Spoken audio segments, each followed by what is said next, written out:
सुई. एके दिवशी परमानंद याने आपल्या शिष्यांना बोलवले आणि शेजारच्या शेतकऱ्याकडून एक सुई उसनी आणायला सांगितली. शिष्य शेतकऱ्याकडे गेले आणि त्यांनी सुई मागितली. शेतकरी घरात जाऊन सुई घेऊन आला. तेवढ्या वेळात शिष्यांमध्ये सुई परत कशी घेऊन जाणार यावरून भांडण सुरू झाले. कोणीही एकाने सुई धरा.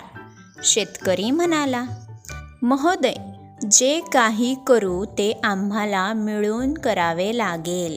शिष्य म्हणाले. शेतकऱ्याला गंमत वाटली.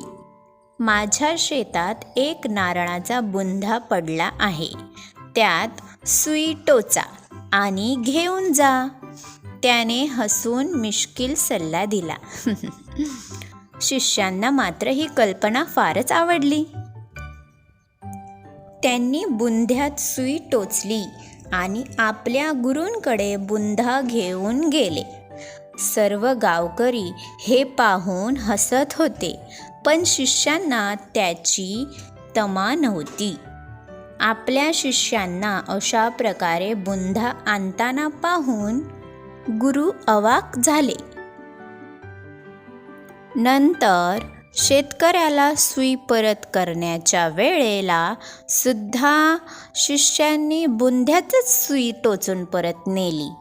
शेतकऱ्याची आणि त्याच्या बायकोची हे दृश्य पाहून हसून हसून पोरेवाट झाली.